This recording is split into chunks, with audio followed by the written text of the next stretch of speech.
And we are back with another Black with No Cream podcast. New episode every single Wednesday and Sunday. I'm your host, Ben Haggerty, a.k.a. Ben Realverse World. Today's a good episode, guys. It's a fucking good episode. I don't really know how to sit. If you're watching this on YouTube, I just realized I'm sitting very weird with my hands. I don't know why I'm doing that. Sorry. Yeah, SeanSauce. That's my guy. Okay, Sean's on the podcast today. It's a great episode. Sean is very talented when it comes to understanding how to grow an audience.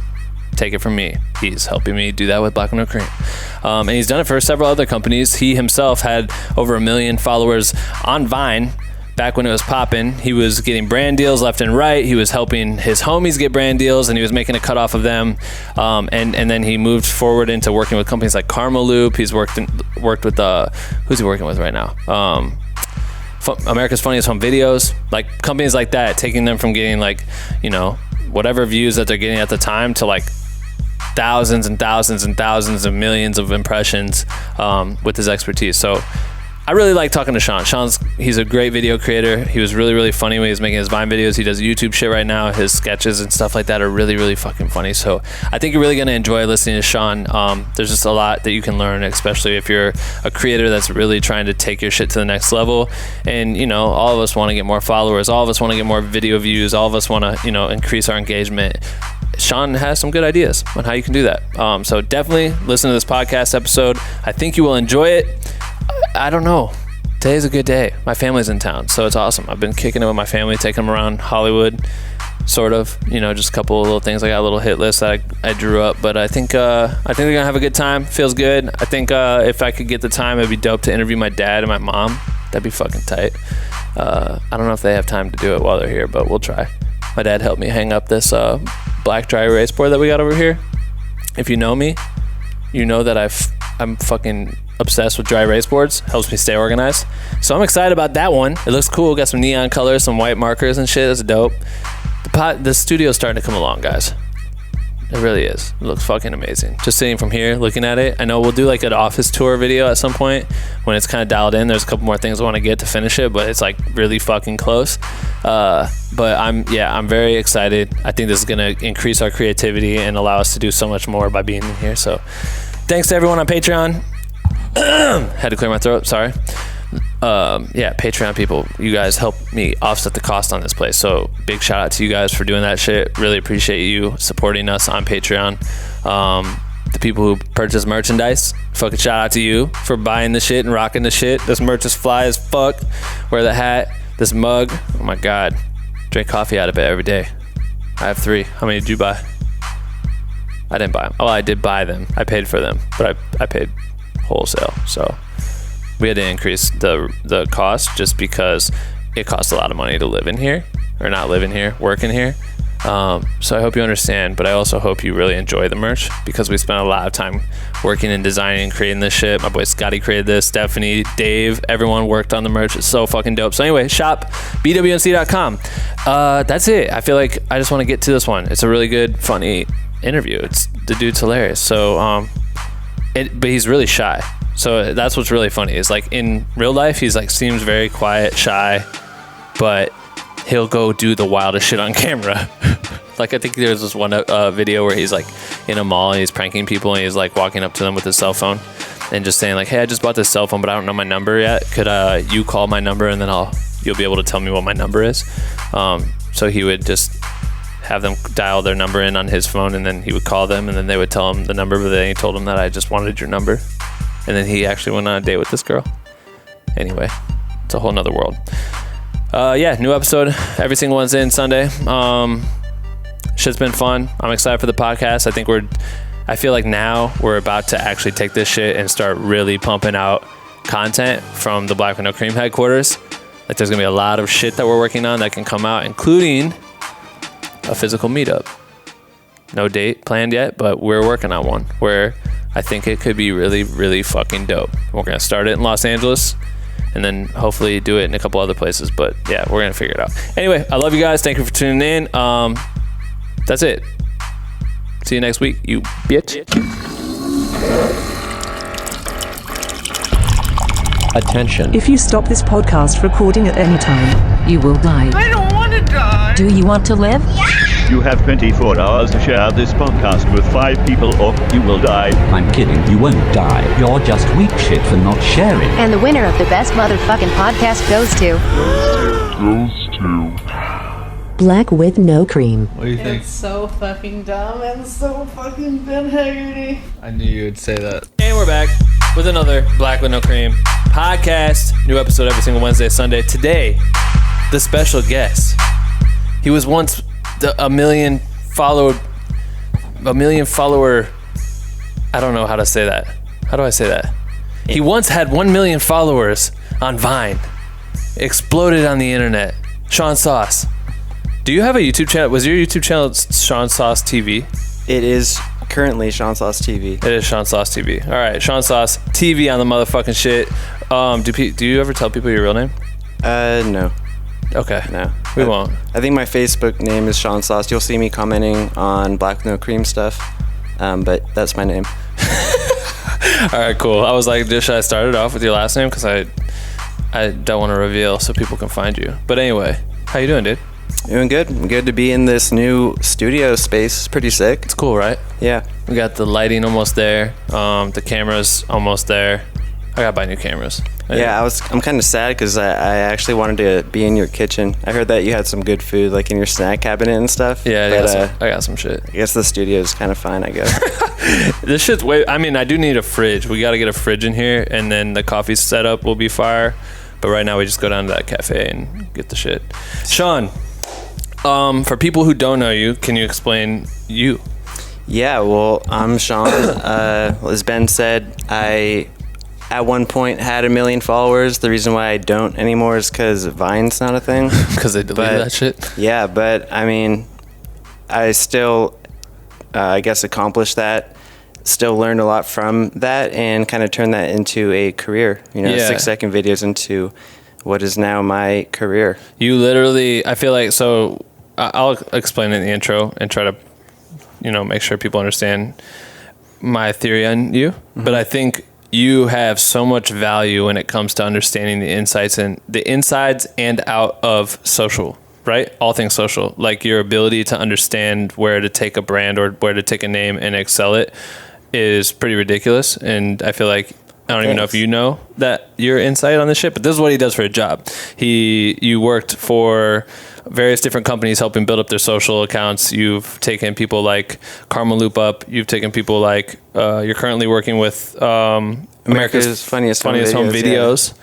Which is fucking tight as fuck. You forget that they exist because TV is not that prevalent, but now they're just taking over the internet, I guess, thanks to you. Still got the TV show too. That's crazy. Yeah. What is that? Almost 30 years this September or August. God damn. So yeah, you specialize in understanding how to take and grow social, right? Like, was that safe to say? Yeah. I mean, it's all about numbers and, that's kind of always the goal is to grow them. Which I feel like is very something that everyone should pay attention to because most of us as creators are looking to grow our social accounts. That's such a huge need, I guess, in this industry. So I feel like you have a lot of value that you're going to add to anyone that's listening to understand steps that they should take or measures that they should take to help grow their social accounts and make sure that they're providing valuable content that people give a fuck about. Yeah. I mean, everyone wants to make stuff that gets seen. Right. So you've had videos get over 1 million views on your YouTube channel. Mm-hmm. You used to do YouTube a lot, right? Yeah. A lot more than now. Yeah. And now, because so backstory, Sean reached out to me forever ago. Almost 2 years now. That's crazy. It was like I was looking at an email thread, so I just typed in like Ben Real or something, and I saw something from 2017. I was like, "There's no way it's been over a year," because I thought it was maybe a year. Right. It's almost been 2. That's fucking crazy. Yeah. You reached out and he was like, I don't even remember how it initiated, but he was just like, "Yo, I feel like you're onto something with Black with No Cream. I would love to help you with this shit, like in any way possible." And we met at WeWork. Mm-hmm. That was where we met first. I know you have a Polaroid. I have a Polaroid picture that you took of me on my phone somewhere of me like pouring a coffee or whatever. Yeah. And but we had a meeting then, and you kind of just were starting to open my eyes to like possibilities of where we should or could take. I was telling him about the Patreon back then 2 years ago almost. Like, let's do it. And we've been like, literally I don't know. We've been talking about it. I remember calling you. I'm trying to remember where I was coming home from, but I was driving home from somewhere, and I was talking to you for like 40 minutes on the phone, and we were just talking about Patreon and like what the possibilities were to this, and like you were opening up my eyes to how that could benefit the community and the growth of this and help excel it. And now we do it, and thankfully, like that shit helps me pay for this, which is cool. So I think that I don't know, it's fucking ridiculous, your insight on social shit. I don't really even know how to get started with it, but I do know that I think coming from Vine, I know I want to get back to that, or even earlier than that, but like what I see is you soaked in what it was, the culture of Vine. You were able to adapt into that. I milked it as much as possible. In real life, you're like mad, quiet, and shy. Like I feel like that's you. Okay. Yeah. I don't know if you guys noticed. Yeah. He's very like quiet and shy, and then you start playing some of his videos, and you're like, what the fuck? Because you're like the perfect specimen for like a YouTuber, in my opinion. Thanks. So he's like willing to do, like the other day he came to the office, it was like late as fuck, like 1 in the morning or something, and he called me and was like, hey, I'm gonna come up, like film me. And he comes flying around the corner and he's got a boom or a fucking light, a softbox light expanded hanging out of his backpack, and he was carrying like an orange street cone on a fucking bird scooter, and like dropped the cone in front of some guy that was crossing the street. No, he couldn't see us. Yeah, and you like fell and shit, and it was like the funniest shit ever. Like you just would go out of your way to be ridiculous. Can we pop the video up for the video people? Yeah, shit should play right now. Play it right now, or play it before. Should we look right here and just? All right, this guy Sean said he's pulling up on the scooter.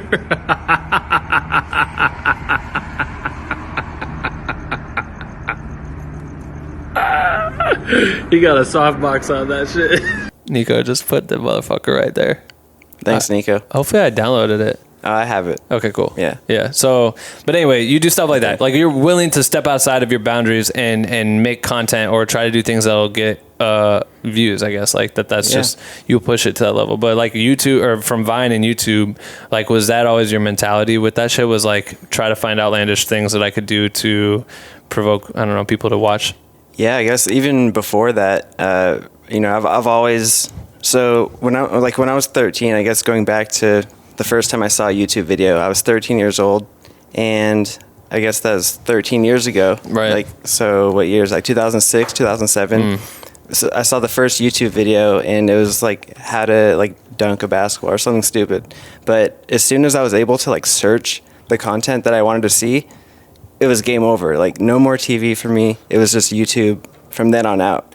And I've always just kind of like searched what I've wanted to watch, and I've always since then paid attention to like what's trending and like what is getting the most views, and I guess kind of studying like what other people want to see. And I guess just for the last 13 years, I've just kind of been obsessed with like what people want to see. And I've always, I guess, like with the whole Vine thing and like my own personal stuff, I made some of that stuff like solely to get views, I guess. I mean, it's fun to do. Like I wouldn't do it if it wasn't that fun. But I mean, yeah, the main thing was just people are going to watch it. So when Vine started, immediately did you start your Vine account with like, oh, I could probably get a lot of followers out of this? Or were you just like you were just doing shit because it was funny and then it just took off? How did that work? Yeah, it was, I knew it was like a follower thing. Like you knew right away? Mm-hmm. So then what was before your approach? then, I was on an app called Cinemagram, which was 4-second videos, no sound. So it was basically like GIFs. Yeah. But I was doing comedy shit back then too, just making like really stupid videos. I remember like the Harlem Shake was popular back then. I would just do like a GIF like when you Harlem Shake, like when you have to pee or something, like the Harlem Shake that comes when you pee, like the fucking EBGB shit you get. But you just turn that into a GIF, and like, you know, like everything's visual because there's no sound. Right. And I mean, most of the internet's like that now too, because everyone's watching shit on Facebook, no audio. Right. There's a lot of subtitles.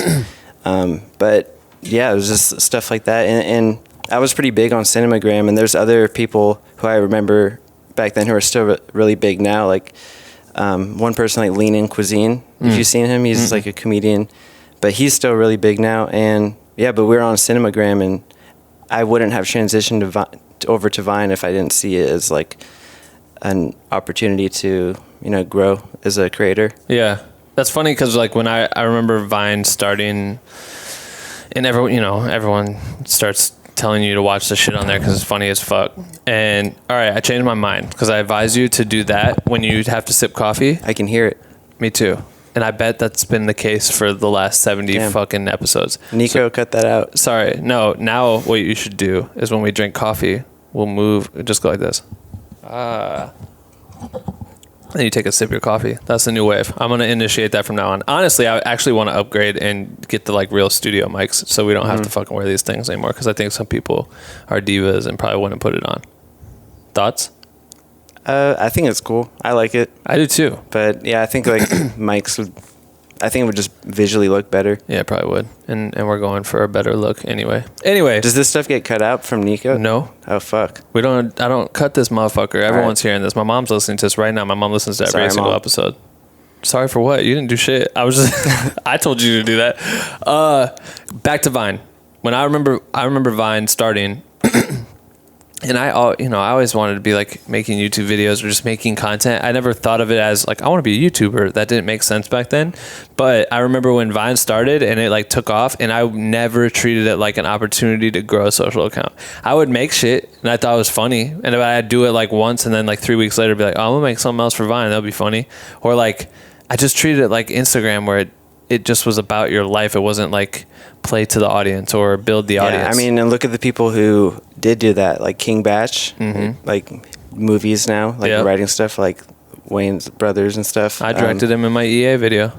It's crazy, right? But that's from Vine. I know. Even before Vine, like he was doing stuff on YouTube. Like he had top quality, like good, funny skits on YouTube, but like not as many people would have seen it if it weren't for Vine. 100%. And I mean, you've done stuff for like Rudy Mancuso too, another Viner. Yep. I mean, huge people from Vine. Pons, all those people. But I mean, those are the people who saw that as the opportunity to kind of grow, and the people who treated it as a like comedy app. Yeah, are the people who kind of transformed how the internet still is kind of today. So like when Vine was, we can talk more about Vine because I feel like that was like a year, 2 years of your time. I mean, How long did Vine last? 2014 to 16. Yeah, when okay. It died. So like almost 3 full years. So my friend Mars, shout out to Mars, he started... I know him. I met him through D Sharp. Yeah, through D Sharp. Yep. So Mars had his 6-second covers. That's what he was doing on Vine. And that shit blew up overnight. It was like literally overnight. People reposted his shit and it like went bananas. And I remember him, it like popped off and he like got like 50,000 followers or something like that. And right away he just continued to make the covers and stuff, and it started booming.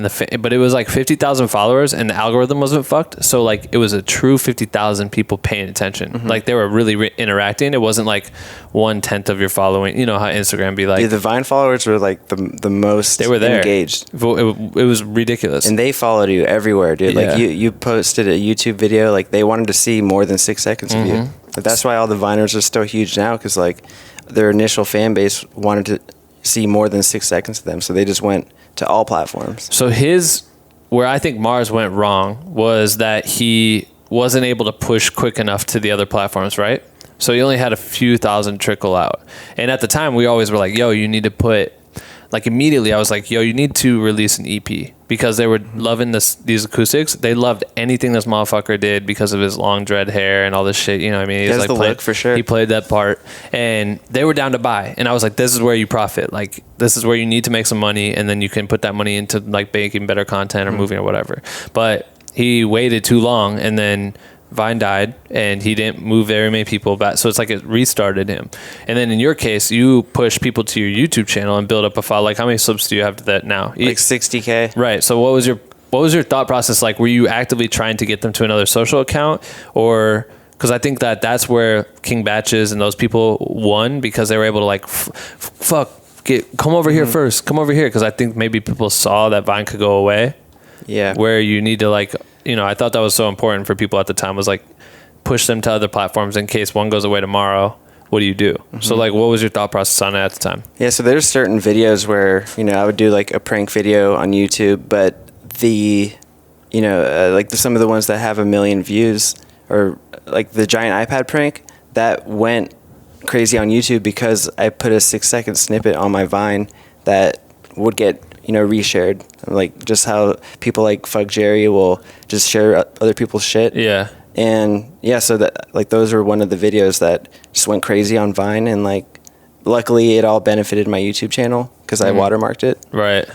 But that was kind of the strategy for like some things. Yeah. But I still kind of feel like what happened to Mars, I didn't push enough people.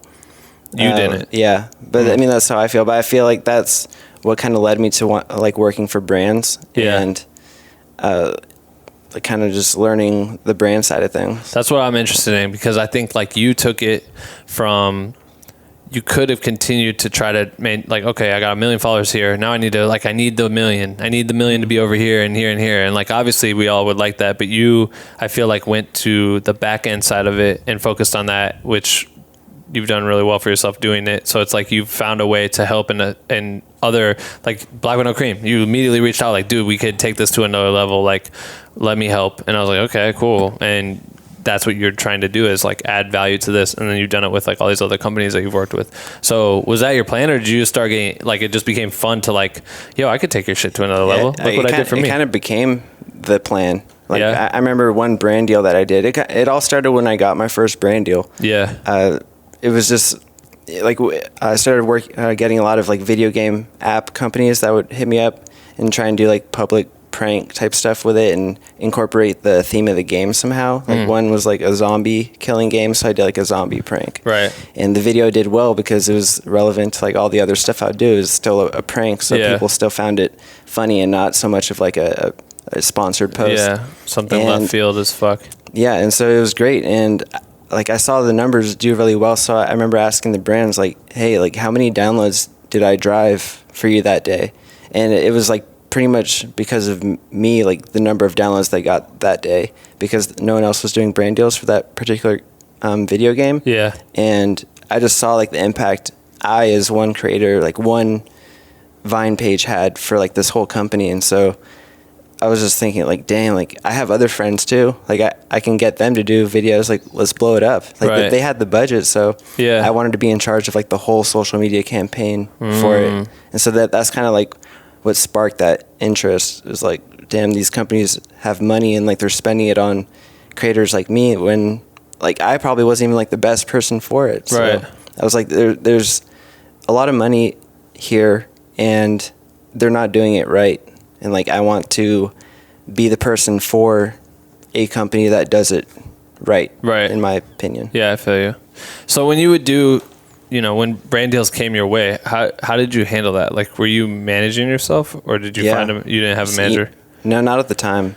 Yeah. But I did have one company who would reach out kind of for like brands would kind of hit them up as a middleman because they were in touch with a bunch of creators. But I mean, I reached out to companies on my own too. Did you? Yeah, because I would get forwarded like, hey, this company wants to do a brand deal or whatever, and I would get forwarded the email, and I saw the whole chain of like how they reached out to the brand in the first place. And it was like very unprofessional, like no capital letters in the beginning. Like they would start a sentence that's like all lowercase, and I was like, this guy's making a cut like off of me. Like I could copy and paste the same shit, send it out to people, and I did.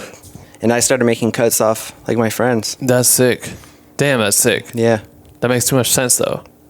But like your friends may have not gotten the money anyway because they wouldn't have gone out and done the work, and that's why you deserve to take a cut. Like, as an agent or whatever. They're waiting for the next time to, get like an email from me or whatever. That's incredible.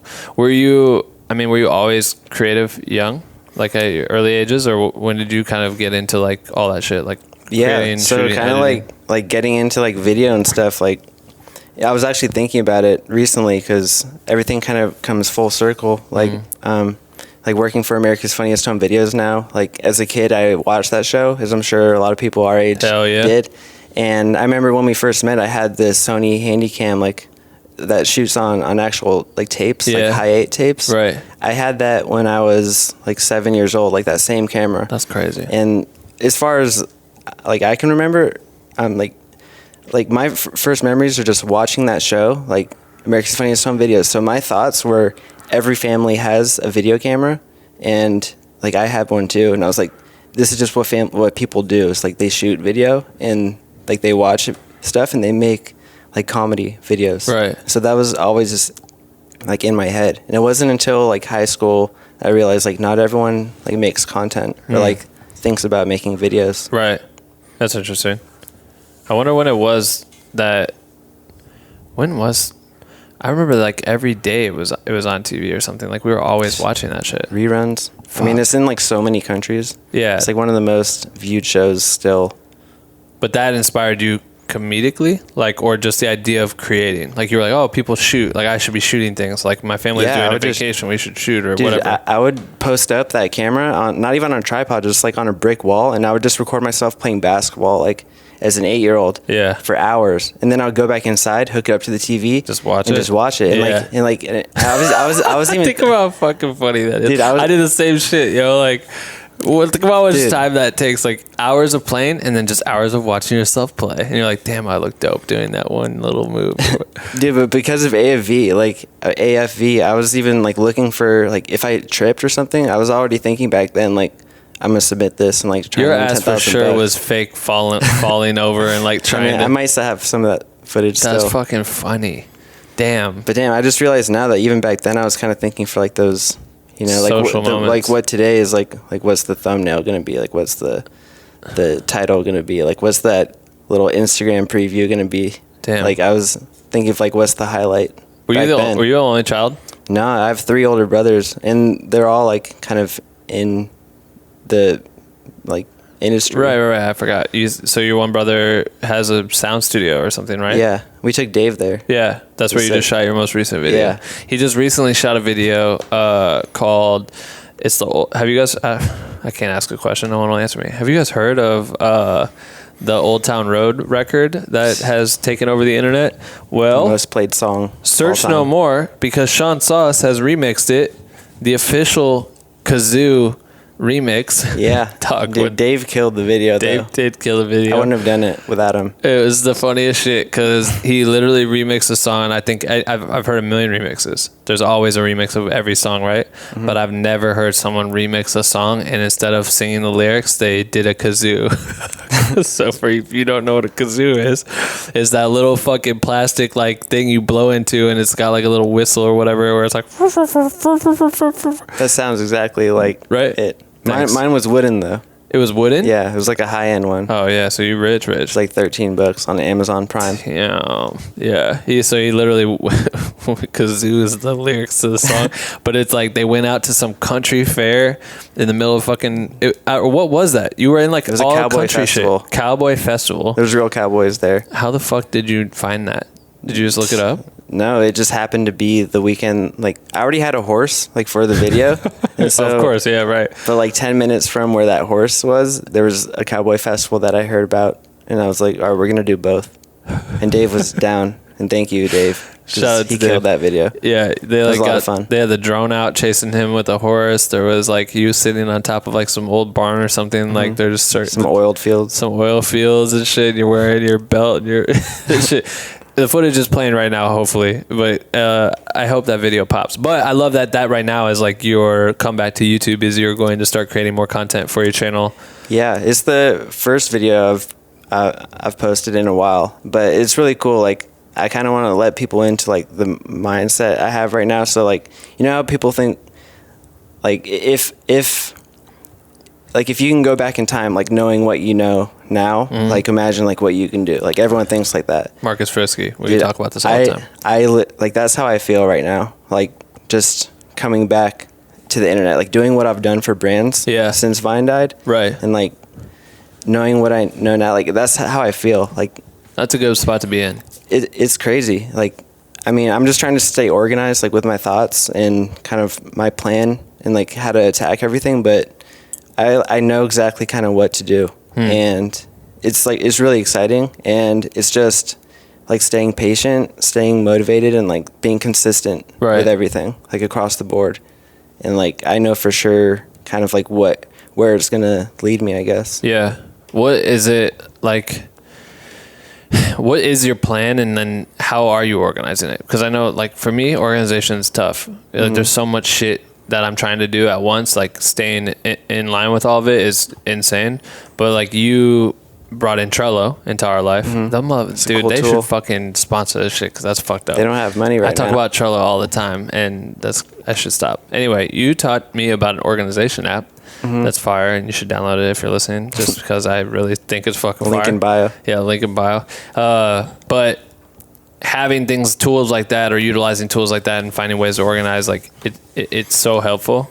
It's so helpful, dude. That tool is sick because like you can be on your computer and be like, oh, I have an idea. Like I need to get this idea down on just get it down, and then you put it down. You can put a due date. You get the push notification on your phone. Like so for me, like Trello is really cool because like you'll have an idea, like I said, on your computer, and then you're seeing it in 2 different places. So like it really helps you just stay on top of it. Yeah. So then what we don't have to talk about Trello, but like how are you? What is your plan right now? Dude, so like there's like this tool I kind of showed you a little bit about like how to view like what people are searching, and I'm just gonna like take ideas like from what is trending and like kind of turn it into like my own videos again. Right. But just like the back end is like what I'm really excited about, like how to really blow the video up, like using all the algorithms and stuff. Okay, so and kind of learning what I've learned for brands and like how companies with huge budgets kind of put money and like effort into whole marketing campaigns, like just doing that like for myself again. So how do you like give an example of that? Like, because we were just talking about for Black Window Cream, like we were going to do a podcast on how to make a podcast. Yeah, it should be up at some point. But to do that, your new thing that you found that was interesting. Am I able to talk about this, or do you not want to give away the SeanSauce? I mean, we can get into it. Yeah, I think that it's cool because it's like you talk about, and maybe it's simple. Maybe other people haven't. You like that? Maybe people are already thinking about shit like this, but to be able to search for what's trending and being talked about in relative to your topic that you're going to creative content about. If we're going to make a video about how to make a podcast, what are people searching when they have that question? Like when I started, I did look up like, what's the best audio recorder? You know what I mean? Like audio recorder for podcasts. These are like 3-4 keywords I type into YouTube, and whatever comes up, I trust them and I watch it. So how do you take over those spaces? Like that's kind of the idea of it, right? Or can you weigh in more on that? Yeah, so it's kind of like starting from the end, or starting backwards, I guess. So for example, like our video that we're going to do, like how to make a podcast, instead of kind of shooting like what we think is going to be good and writing the script on, okay, what are we going to use for the audio? What are we going to use to record the video? And like, how are we going to edit it and host it? Like instead we're kind of searching how to make a podcast and seeing all relative searches to it. And so the video might be kind of like how to, like we'll see people are searching for how to make a podcast like on a budget, and like that'll just change everything for us just because people are searching for that more. Right. So now that we know that, like it's gonna change our whole approach to the video. Yeah. So we're kind of thinking about the video from kind of the title and the thumbnail and like the keywords, and we're incorporating that into like what we're actually gonna be making. So instead of making the content first, we're kind of thinking like logistically. And it's cool because it almost sets you up to be able, now we can make like technically 2 videos, maybe more, based on, oh cool, say people are searching how to make a podcast on a budget. Cool, let's make a video for that. Then we also notice that people are asking like for more advanced questions or more expensive microphones, that now you can tell there's an audience that's willing to spend a few extra $100 and they need guidance on what to buy. So you could create content for that specific lane. This is all just one specific like example, but you take this into any form of I think being in the group too, like I notice people make really good content in there. Like there's so many good creators, and like they'll post. He's talking about the Black Window Cream community, guys. Yeah, like you guys are awesome. BWNC.com /join if you want to join us. It's dope. I love the group, and everyone in there is super talented. But it's like I know everyone wants to make stuff that gets seen. I know that's not the most important thing, but as a creator, especially people who want to go full time in it, it's the most important thing. What? Like just making stuff that is going to get you views. Like for as far as like Cream. YouTubers, or do you feel like this is usable specifically elsewhere? I think this is usable elsewhere though when trying to help a client market. Like by default, you're a marketing strategist when you're creating content for clients. Like I felt like when I was making video content back home in Iowa, small brands and shit, not brands, like restaurants and shit, I was thinking like, oh, this would be cool because you could utilize this for YouTube or Instagram or whatever it is at this point, because you want to try to find ways to like have it fit in and fill a need, versus like I can just make a video and then you have to do whatever you want. Sometimes they're not thinking about what they want after they've made the video. So you almost have to tell them like, oh, I can make this video for you, and these are things that you can do to deliver this video to your audience or find a new audience, right? Yeah. So I guess feel like, just social in general, like getting views on social, because I mean, if you're working with a client, like a lot of people, even in the group, like they'll make stuff specifically vertical for like IGTV or Instagram stories, but you know, like when you're shooting it, like that, like you're gonna be making stuff vertical, so you need to shoot it a little more wide or just flip the whole camera vertically. So you're thinking about that during like the process of creating the content, similarly to how you're going to title the video and like what the keywords are going to be. Right. So it's definitely you need to plan everything out like before you start shooting.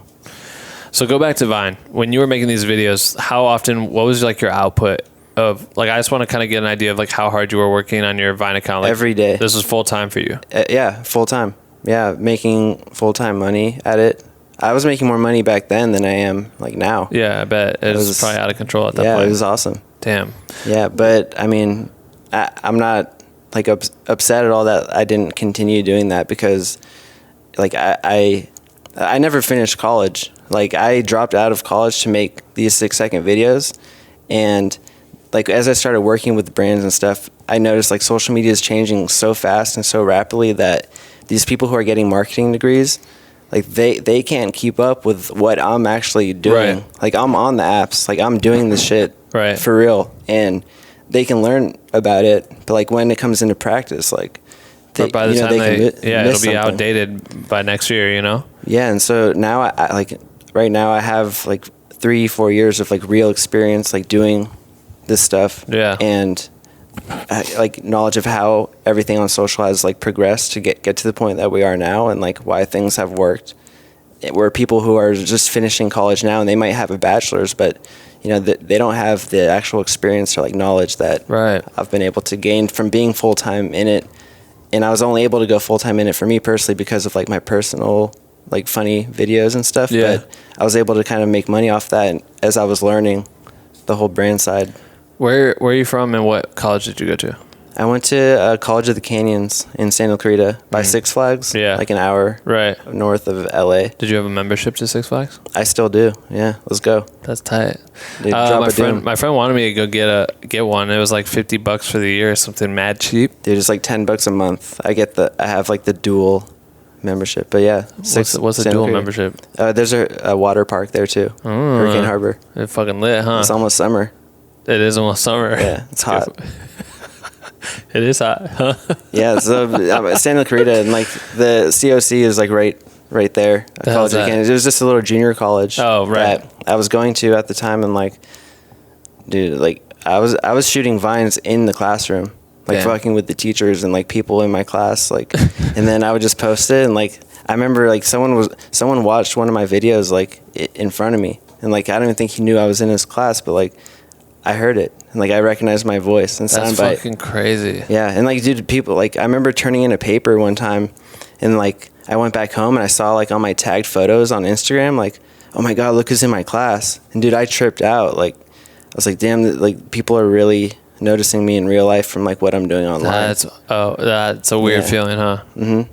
Damn. You're starting to get that now more than ever. Yeah. It's fucking weird. And like I said, the Vine people were super engaged, and like especially in my city, like they do those when like meetups came from Vine. Like yeah, I mean shit, you could look up Vine meetup and just add like Sean. Like we did a few. Did you? Like big ones, yeah. I went to New York like for Vine meetups, dude. Like me and my friend Jason Mendez, like we had like our own little fan base. Jason Mendez. Yeah, he's still doing it now. Like he has like almost 500K on Instagram. He makes videos with a lot of people. Like he never really stopped. So you guys you went out to New York for a meetup? Yeah, but along with like other huge Viners too. Like Lele Pons was there. So Special K. Like it was a huge meetup. But like there was like at this meetup, there's people specifically who came like to New York maybe from Jersey or like an hour or two away, but they came like just for us. That's crazy. Dude, I was signing iPhones, like Sharpie on an iPhone, no case. I've done that too. Dude, I was like, what the, like, really? Yeah. It's like, you want me to sign? I know. It's like, me? You want me to fucking break ruin your shit? Like, you want me to ruin your property? Dude, yeah. I didn't feel worthy of doing that. That's so wild. Yeah, but that happened in New York. Like, we did it at San Diego meetup, a bunch in LA. So when you did that, was it a ploy just to get to interact with fans, or would you make money from those? Was there? We didn't. I think other people did. How? But like, we just went just because it was like a place where all the Viners were. So it's collaboration keys. So at the time, like, not everyone had moved to LA yet. Right. But we were from here. So like, anytime people could visit us, like, we'd hang out with them. But like, these meetups were just a chance for us to kind of like collaborate with other Viners and just meet them. And like, we would do revines back then, but like, it was just a chance for us to actually be in each other's videos. And like, we would just, instead of, like, it was just a better way for us to share each other's followers by being in them as we're sharing them on each other's pages. But that was like the key was collaborate, because Mars, I can't remember who revined him first, this girl, and I loved it because she thought she was the coolest chick on earth. And I remember her like FaceTiming him, and we were all in the room, and just her conversation, I don't know, she just seemed really egotistical. Like, I'm famous as fuck, and I revined you and I put you on, and now that's why you owe me and shit. Dude. It was weird. That's why it's always good to always be like a good person and like never let like bad people stop you from being a good person, because like I'm always going to mention how things like come full circle, and like there's people who would like snub me for like revines and stuff. Like, they wouldn't want to share my videos, like, you know, like, that's fine. Even though we had like the same follower count, they would do it with other people. They just like didn't like me or my videos, which is fine, and I'm not mad about that. And there's other people who would like be really specific. Like, he had 4 million followers and I had 1 million, and I would share his video for like 24 hours, but he would only share it for 6. Like, he'd be like that, like, crazy about it. What, and then unshare it, so it's like off your feed, basically? Yeah, off their feed. And they would just be super, you know, I guess like stingy with it. And like, it bled into kind of like the content that they would make too.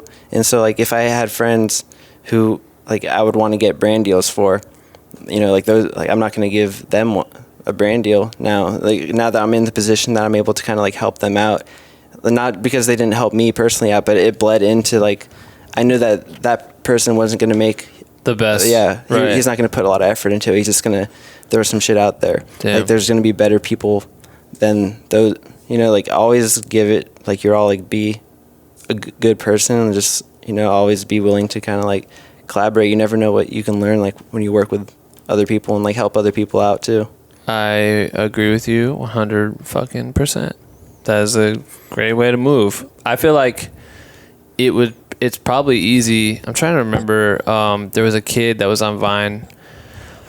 What the fuck is this kid's name? My homie Dom did merch for him. I mean, these motherfuckers were making so much money. A lot of money. Like, he was touring Taylor Caniff. Okay, yeah, he was one of the MagCon boys. MagCon, yeah. He would hang out with like Nash Greer. And Yeah. So he like popped or whatever. My homie Dom did merch for him, and he said it was a fucking nightmare. Like, this kid was just like working with them. Yeah, he's like 16, living life, fucking making dumb money every single night. They were touring, but the tour was just to go to a venue and have all these kids line up to come in to like a fucking 2,000 person room, and then they would just play other people's music and dance around on stage and they take their shirts off, and girls would go crazy. And you just summed it up. Yeah, I mean, that's all it was. People just wanted to see these people, you know, like, kind of going back to like why the Viners got so big on YouTube and Instagram and like other platforms. They just wanted to see them for longer than 6 seconds. Right. So especially when these young kids like wanted, like, everyone on the internet is just like, if you ever see someone popular on the internet and you're like, why? It's all little kids. Yeah, totally. And these little kids wanted to see these MagCon boys like in real life. Yeah. So like, mom, dad, get me the ticket. $50, $100. Dude, more than that, they were selling meet and greets, like, the meet and greets, of course. Thousands, yeah, dude. of course. It's fucking crazy. But I think like in his case, this kid's case, Dom was like just a punk kid that was like trying to make a living or whatever, help out, and so he was doing merch for this dude. They're making dumb money, and he's like, they'd have like weed and shit sitting in the bus, and he'd always have to like try to hide it from people, and then people would get mad at each other for it because it was getting moved around. They thought people were being shysty. He literally left in the middle of the night on that tour. It was like, yo, fuck this shit. Like, this is crazy. But it was like, I don't know. I think sometimes I've worked with YouTubers and Viners or whatever that I feel like are so lost in the world of being in the mode of creating content that they cannot have human connection anymore. I think that was Dom's problem. Is like, he's like, the kid could be cool, but like sometimes he just in his head and he can't come out of it. And so like look what Logan Paul did. His little lapse of judgment. Talk about human connection. Like, yeah, that's an interesting. I remember watching that and being like, man, it's fucking crazy that happened, that he did that shit. But at the same time, I thought it was interesting because he was filming. Right, he's filming himself every single day, and he's packaging that as a documentarian, documenting his life, and then going a little extra to like make it fun. So yeah, pretty fun. I thought it was an interesting like when is the line? When do you cross the line, and why is it okay for this to happen, but this can't happen? But for him to like go do that, and he's in the woods and documenting his shit, and then how he reacted. I've heard him talk about like, yeah, sorry, like I was laughing because I felt so. Weird. I didn't know how to react. But everyone's like, oh, he laughed at this dead person. And I'm listening to it and I'm like, this is interesting because the fans want him so badly to film himself every day. And then he did it. And in the process of experiencing like this man who killed himself in the woods, and he captured it on camera and filmed his reaction and packaged it. It was like so weird because I'm like, but that's what you guys want. You wanted him to do this, and then he did it, and now he's like had the, it fucking slapped him in the face, and now it's completely different for this dude now. Yeah, at the same time, like he still had multiple chances to kind of like review what was going out. Like he filmed it, they watched it, he uploaded it. And but that's what I'm saying. Like, was he thinking like, oh man, this is what happened to me on Thursday. Yesterday, this is what happened to me on Wednesday. Yeah, that is, and like that's what happened to him. Like he ran into a dead person in the woods. Like he didn't make the guy kill himself. He just filmed it. And when do you take that back to like documenting like a war film, or me with Chris Brown's film? It's so controversy. The controversy's there. It's like this, when is it okay to share a story and not? So like to me, it's such an interesting subject because it's like it's fucked up. The whole shit's fucked up. But and they shouldn't have gone there for a joke. Or when people can say that, oh, you shouldn't have gone there for a joke. But like, dog, I've gone and we ran on tour. We were running through fucking graveyards, like running through just to get scared because it's dead people. But then people would be like, that's disrespectful. Like if you were like, if they came and ran through my graveyard where my grandma's buried, like, is it disrespectful? I'm like, nah, man, we used to fucking grow up in the graveyards. That shit was fun. But like some people can turn around and say, oh, this is bad. And if it's on Twitter, and you can get fucking canceled immediately. Yeah, I think he definitely, is in a position that a lot of people were ready to jump on and just like hate. Yeah. But I see your point of like, that's what people wanted. But I think there's no problem with like how he reacted and stuff, but it's just like putting that out there. Like he knows his fan base was kids, and he knows just YouTube rules. Like I don't think it is fucking wild that you would post that to think. I forget that his audience is so many children, but it's like, to him, it's probably like he was so in it that every day just blends together, and it's just like content. Now you can tell like they have all these publicists and all these people that are reviewing. So many and people. They funnel all their shit to that. The whole influencer world is so crazy because like, I mean, there's so many people now who make a living online and they have a ton of followers, and like we've never heard of these people. I mean, I was one of these people. Like, most random person. Like I was getting recognized in public. Like, like there was no difference for me at one point than someone who kind of grew up like when we grew up like raving on like the Disney Channel or like Disney actors. Just like people are watching your stuff online, and so like it gets to their head. And like so many people, like how you hear like when celebrities get older, like child stars, when they get older, like they're kind of messed up a little bit, and like that way of thinking about like, oh, I'm going to be seen, how they're going to be seen like on the TV show or whatever, like the thing about like how they're going to be portrayed online. But nowadays, like with influencers and like YouTubers and just social media stars, like they're thinking about that, but like it's not a character they're playing, like it's themselves. And they might be more animated on the internet, but I mean just the whole concept of just like what they go through mentally, and like they know people are watching them and they're reading all these tweets, and like they're basically like everyone's a celebrity now. And I think it's even more intense for the people nowadays than it was for stars back then, because they're surrounded by it 24/7, like the social media and like all the comments and I think just it's just crazy. Like people really are just getting like fucked up by it. It's weird. Yeah, it's like it really is a sickness, and like even people who aren't pursuing it full time, like they still think about it all day. Everyone They're thinks on about it all day, and it's just something like I don't think enough people like really talk about like the negative effects of it. You know, like a lot of people will try and bring it up. I think it's not brought up enough, and it's something that, you know, we're talking about making content that's like fun and like getting views, and like for brands, like they want to sell a product, but I mean, there's a whole negative side of social media that like people deal with too, and brands deal with negative. too. I mean, think about how many kids kill themselves over this shit like every day. Like, oh, this person made fun of me on the internet. Yeah. Like they posted this fucked up picture of me on the internet, and then these kids kill themselves. Dude, like it's crazy. The worst cyberbullying that I've seen, like I've gotten bad stuff like myself too, and like I've seen friends get bad stuff, but like brands get the craziest stuff too. And you still have to think like someone created this brand. Like there's people who work full time for this brand, and like and then that motherfucker at the top does some racist shit, and you've realized that that's your boss, and that's your paycheck. I'm talking about if you. Yeah, what do you mean? Yeah, what do you like mean? If you make a fucked up ad, like the Pepsi, like Pepsi makes Kendall. Yeah, like if they made that fucked up like Kendall Jenner ad, and just like the whole social media backlash behind it. Yeah, you know, like that, the cyberbullying, like that brands will get sometimes, like. That's really bad. Yeah. And it is worse like when it's down to one specific person. Sometimes it's like uncalled for. But I mean, people say that shit to brands, and like someone's still reading that. Like someone created that brand. Not even this that. is someone's livelihood. It's like you think that's a great point to think about, because I just think saying negative stuff online in general, like some people will have no problem saying it to one person or one brand or something. Like they're still going to put that like energy out there. Right.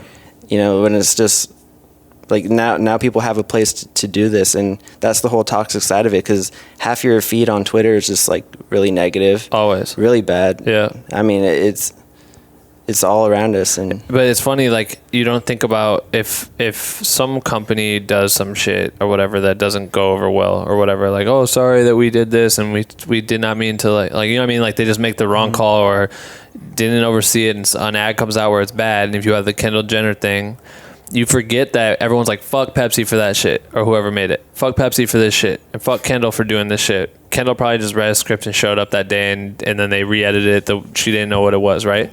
Or Pepsi, you have like 3 people that did that shit. But think about how many jobs that affects if all of a sudden Pepsi's sales go down, and now jobs have to be cut, and these people that are fathers and mothers and college kids or whatever, they're working, they get laid off because one ad got fucked, because one person made the judgment to like put it out, and then everyone boycotts the company. They're still making the same fucking soda that you were drinking yesterday. You know what I mean? Like sometimes that's such an interesting concept. Yeah, I mean, look at the whole Roseanne thing. Like that whole show got canceled from like that one tweet. Oh yeah. And like I'm not gonna get into like if what she said was like right or wrong. But I know people like Joe Rogan are like defending her and like openly. Yeah, as comedians and whatever. Yeah, and so I mean, I just want to talk about like that whole show. Done. I almost canceled, but I think that they like rewrote, or they found a new person to take her spot. But that shit's gonna get canceled too, because no one wants to watch that shit. Yeah, exactly. But I mean, it's just crazy how so quickly like it just got done from one tweet. No, and that's not even a brand; that's a person. But it still knocked off her whole brand of the Roseanne, the TV show. Think about how many jobs. Like people were probably like, "Oh fuck, I'm booked for the next 6 months because I have to shoot the show or whatever," and then all of a sudden you're just, oops, it's gone overnight. Crazy.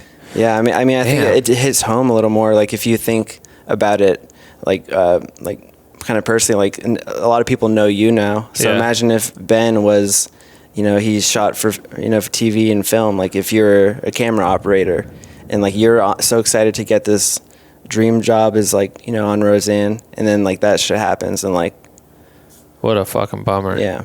I think things are so kind of like impersonal with social media, and like people, I mean, even with like the news, people have always seen like in other countries, like they don't think, like you don't think it's real because it's not happening in your immediate world. But I always try and view things kind of as if I knew like the person behind it. That's why I like Black with No Cream being the private community, being in Facebook, is because you're forced to have an identity. Like we take Facebook so literal and real, and so we feel like that's me talking to you in real life because it's so personal. It dives so deep into your life, blah blah blah blah. And I think it helps keep away negativity because no one wants to be associated in real life with their fucking words. You know what I mean? So when someone posts something and they're vulnerable and they want to share some content and ask for some feedback and be like, hey guys, this is my first photo I ever took for a photo shoot, blah, blah, blah. I would love some feedback. Someone's like, fuck you, die, 666, ha, ha, ha, ha, some random shit. You don't see it as much on Facebook. You don't see it at all. Well, you see it, but in the community, I feel like it's frowned upon, obviously, and you're not anonymous. Like, we figure who you are. I remember there was a kid that sold his camera.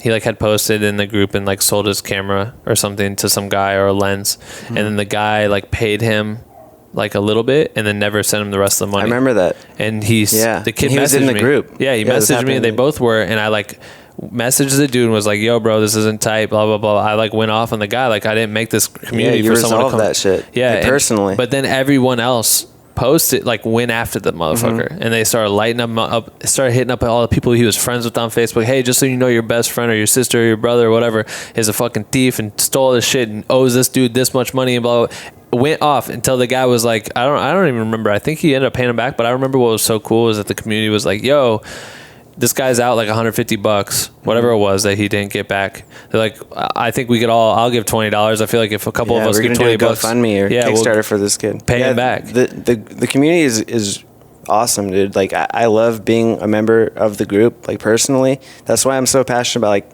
we're really about to take this shit over. Like the Black No Cream YouTube channel. Like we're about to go crazy with it. But being a member, it's really like a safe space. I feel like it feels so good. Like it's the only reason I really use Facebook, and I think a lot of members can agree with that. Like, yep, same. You know, and like my feed is always like the first thing is Black with No Cream, Black with No Cream. It's crazy. And then America's Funniest Home Videos, and then Black with No Cream.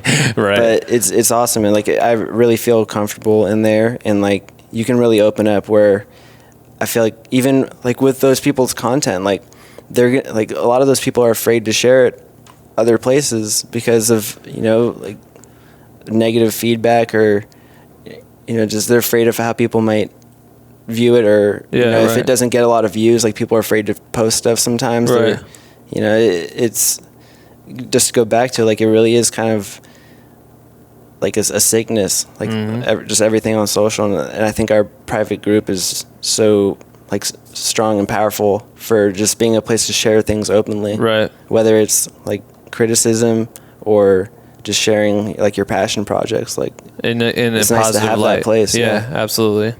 What out of your experience, like how hard is it to create a video where you prank people in a mall? In a mall, like you mall did specifically. You've done like the classic walk up to, like you have one video where you go up to people and you tell, like you go up to girls and you'll be like, hey, like I just got this phone from fucking Samsung, but I don't know my number. That one's cool because like I got a real girl's number from that. And, like I went on a date with her. You did? Yeah. they saw the camera. Like dude, like if you have someone filming you with a camera like upstairs and like you have someone else like with you, like not really a wingman, but like you just have all these people with you, and then you actually get her number from pranking her. So like the idea, like the prank was, hey, I just got this new phone.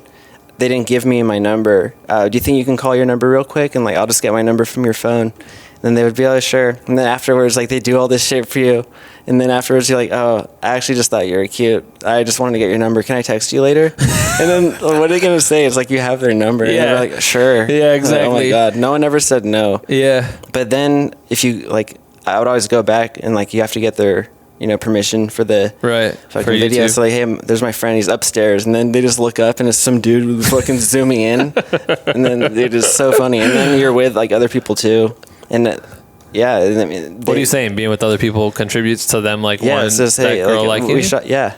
So we're like, oh, we just the psychology of this. Yeah, we shot this video for YouTube. Like, can we use it? And they're like, oh yeah, sure. So then now she's like embarrassed because you're gonna put this footage out on the internet too. And then she just like thinks you're an interesting person. So that one was like a fun prank. That one's not hard to do. That shit like, was hilarious. There's some other stuff that like I hate doing. Like I don't like messing with people. But you did it anyway. Oh no, like when we talked about just to get views. Right. Doing all the special effect makeup pranks and like walking up to people and messing with them and kind of getting negative reactions, which got more views. Like those aren't the most fun to do. Have you done those though? Yeah. What's like Zip me up, pencil remover prank. What are where I these? had nails. Yeah. I did like special effects makeup, and then you just go up to people. and just act like you have a nail sticking in your head? Yeah, that, and like I had like the huge rash and like boils and stuff, and you just walk up to people and like in the mall, like, dude, where are the Band-Aids? And then you have this huge cut. Dude, this shit went viral, man. Oh, yeah. Like, yeah, like that's how I still make most of like my royalty checks today, is like from these pranks. That's what he was saying. So when was the last time you uploaded to YouTube? It was like a couple of years? Yeah, like 2 years? 3 years ago. 3 years 2016. ago? So you haven't uploaded since 2016, and you just uploaded your first one today. Or no, Yeah. not today, like last week. Yeah, 3 days ago. Yeah. Something like that. Damn. Yeah, that's why I feel like, because I've been doing it for brands this whole time. Like I've produced Yeah, right. like 250 million Yeah, views easy. for brands, and that's like me as an editor. Like I've gotten so good at editing, thanks to Justin Odisho. Shout out, out to Justin. dude. He's the fucking man. Episode 1 of the learned- podcast. I still haven't finished it. It's so fucking long. I dude. know, I fucked up. I talked to him for 3 hours. Dude, I've listened to the first 90 minutes maybe 3 times. It's because I need to finish it. I was so nervous to do a podcast that I had, dude, you should, I don't have notes right now on you. I like this to just be casual as fuck and we just play off of where Yeah, we're I going. like it.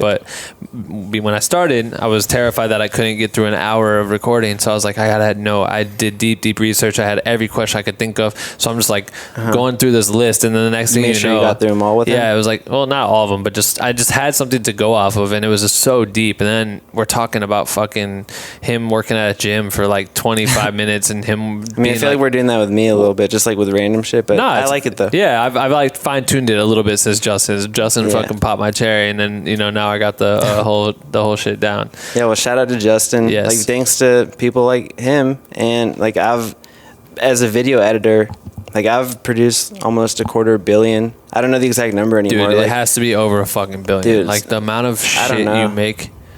Right now, even for America's Funniest Home Videos, like he'll make videos that are like going on Facebook and going on YouTube and yeah, shit. they have 16 million. They have 16 million Facebook likes on their page, and I think my most viewed video on there has like 15 or 20, and that's Right. just one video for Facebook. I think I've made like 30 or 40 for them, and that's only been from this year, like That's 2019. crazy. That's fucking crazy. I feel like Facebook's closest to Vine in the fact that you can share things so easily, which is interesting. That like Instagram, I feel like won't go there ever, because you don't, with Vine, it's like, or with Instagram, say you're scrolling through your feed, and if you just see a bunch of people repost the same thing, it's like you can't even get to other contents because it's so annoying. I wonder how, I don't even remember how Vine was, where I just remember scrolling through and you'd see people repost shit, but I don't remember seeing the same thing like over and over and over again. Yeah, it wasn't too bad, unless like Laylee Pons posted a video and then she had 10 people revine it at the same fucking time, so she would hit popular page. Yeah. I mean, I think it'd be interesting for us to kind of talk about like some of the strategy behind a lot of this shit. Yeah, let's do it.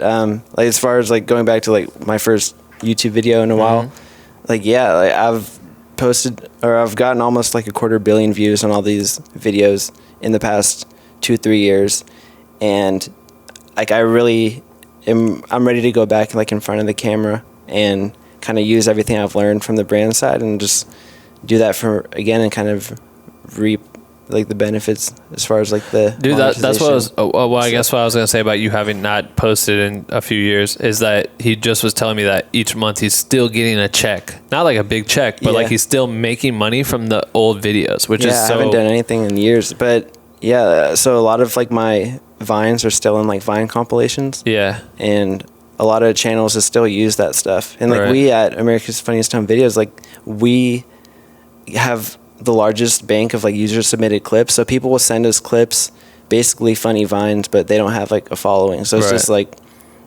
if like you're a normal person out there and you think you can win $10,000 with your funny video, submit it to them and they're gonna own the clip, and then from all those clips, like we'll make a funny YouTube like basketball fails video, or like we'll make a 3-minute like basketball fails video for Facebook. Like it'll be different comps for different platforms, and I mean, it's America's love Funniest that on shit. Videos, and they make so much money off this stuff, and they own all the rights. Like, they don't need to give a split of the check to the person who submitted that video. Right. But with like Viners and creators, like, I'm in a lot of these comps that other brands have made. Yeah. But I get a small check from like all the comps that I've been in over the years. How do you set that up so that Collab, like talent agency. Oh, okay, that makes sense. Yeah. I didn't know, like, if someone just posted a video, like, if a fan made a bunch of Vine comps and like posted it, if you can... They do that, and then they get millions of views, and then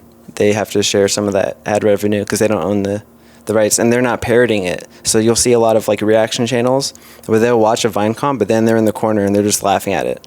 PewDiePie, every video, like, he's just looking at. But he doesn't have to pay out to whatever he's watching, right? Because he's providing commentary on it. Right. They can't mistake his YouTube videos for the original piece. Oh, okay, I got so you. it's clearly him, providing commentary and. Yeah, it's like a new form of the old video. Yeah. Damn, that makes sense. When you talking about strategy with other people, like, what were you getting at? Like, what are some of the strategies? Like Lele Pons having 10 people create a video or repost her one video at the same time. So like that's how you would hit popular page on Vine. Right. And so like you would post a video and like you would have 10 people, like, before you even post it, you just make sure that they're all going to text back and be like, hey, share this video. I'm going to post it at 8 o'clock. Like, be ready, reshare it, and then next time you post a video, I'll revine it on my page. Right. So Lele Pons, like, for example, she had, let's just say, 1 million followers at a time, and then she has 8 other people who also had 1 million followers. As soon as she posts that video, everyone revines it. Within 5 minutes, it's as if she had like 10 million followers. Right. And then she's going to hit popular page because almost everyone online is going to be, they follow someone who has either shared in that chain of whatever. Yeah, and so that was the strategy. And so based off of that, like, people had different post times. Like, I like to post like early as fuck in the morning, like 6 a.m. Yeah. But a lot of people weren't ready to revine it, but I had a small group of people. So when it was noon, like, I was already on popular page. Right. So if my video was fucking fire, like, it would stay on popular all day. So I like to do the early morning stuff, but like other people were so big that it didn't matter. Like, they didn't even need anyone else. Like, they can just post and they would hit it. But popular page was a huge way to get followers on Vine. Right. And kind of, hacking that by doing revines. Right. Which is what, honestly, I think what killed the app. Like, a lot of people were just sharing shit that wasn't funny. And like, I would get paid for revines. So I would, like, dude, this one kid, he would make pages like best Adam Sandler vines or whatever. And then he would start from 0, and then he would get people like me to like reshare an Adam Sandler clip from like Happy Gilmore. Right. And it was stupid, and like, but it's Adam Sandler. And so it's fucking funny, and like, people were happy to see that on Vine. And so I would get paid a bunch of money to revine it for 24 hours. That Adam Sandler page would get like 50,000 followers in like a day or two. And then that person would sell the accounts. He would just sell it to someone else, to some wannabe influencer. And I would pay attention to all this stuff, and I remember seeing like all of a sudden it's best Adam Sandler vines, and then next thing you know, it's just some like Jake blah blah blah, dude, and you're like, who the fuck is this? Most of the time it was just some Middle Eastern dude. Really? Yeah. Damn. And then he deleted all the videos. He posted like, I think he acted like he was popular. So would you? Okay, so like, what's the best? So I was like part of. I mean, I don't want to say like, but reasons like that killed Vine, because people were doing that shit, and then all of a sudden, now like this person has 100,000, like he's still paying for revines, and like everyone on the app is seeing this random person. It's like, why are you sharing it? And then people just go back to Instagram. Right. Whatever. That makes sense. So no other app has that revine feature right now. Yeah. I mean, Twitter you can retweet, Facebook you can share stuff, but it's not abused as much. Right.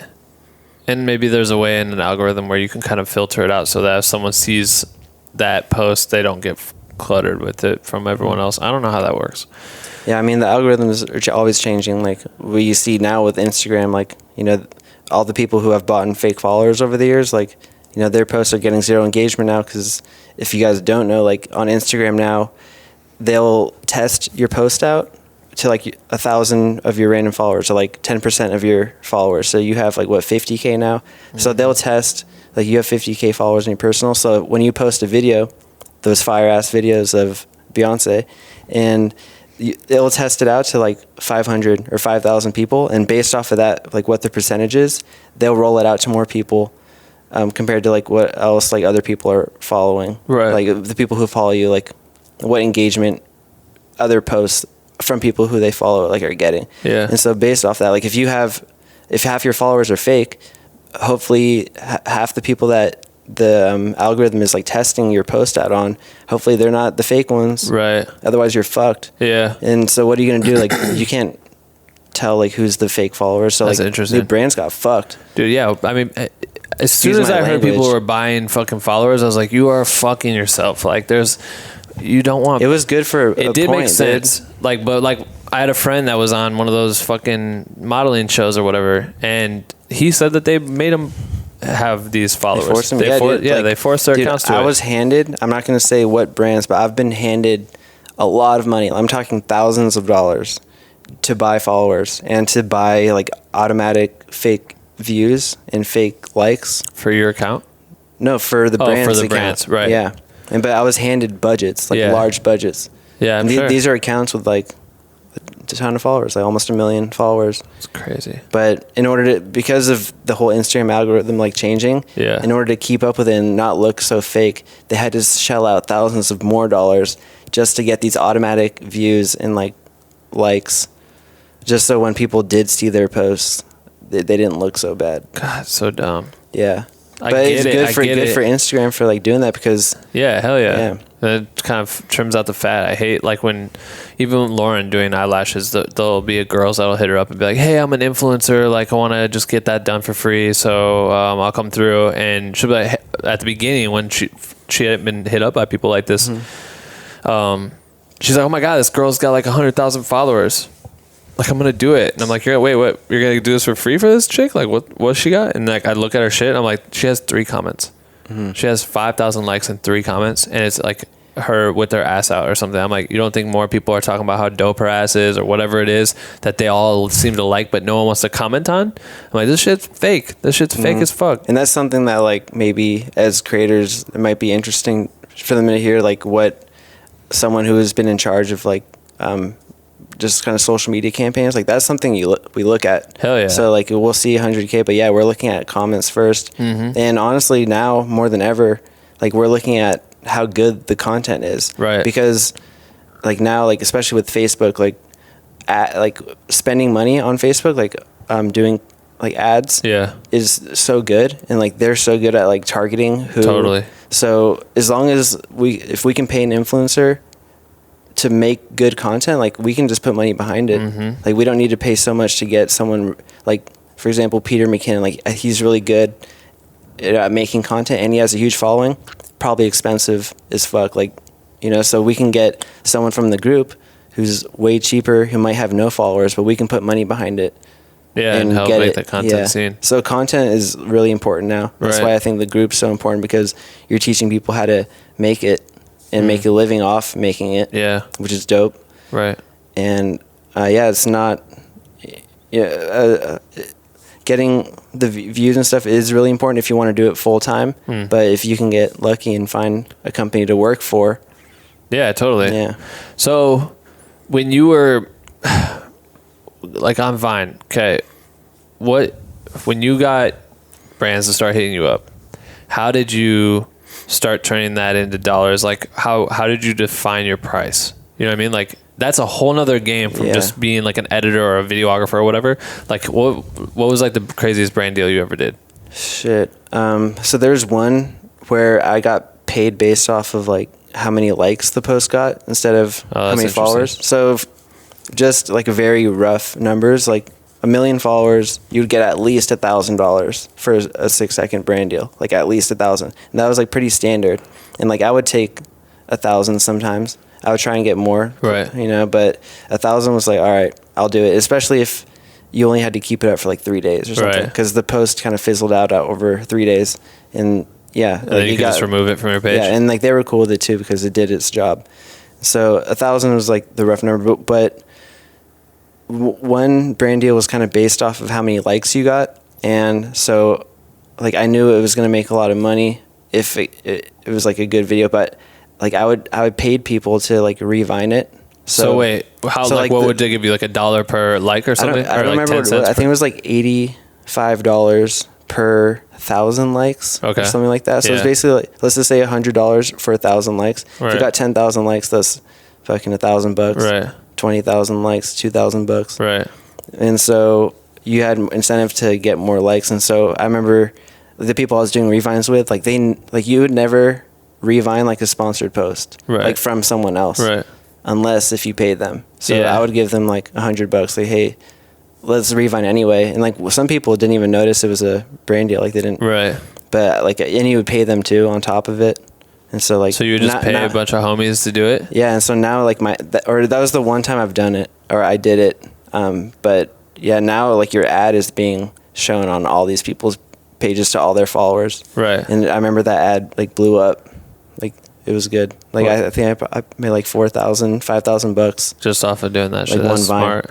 That's Yeah, so and smart. that for me that was good, but like other people for a 6-second video, they're making 10,000. Bro, just I already know. for no reason. Yeah. Rudy would tell me about that shit, like when I'd shoot with him, like Dude, he was like the ad king. Like he I always said he remember- was smart as fuck too with his money. He said a lot of the Viners were just like, he would talk about, we were, and someone else was talking about this too, but we were at 1600 Vine, famous, Legendary. famous spot in Hollywood where all these Viners lived, and we were there. We were driving live up. now. Still live there, yeah.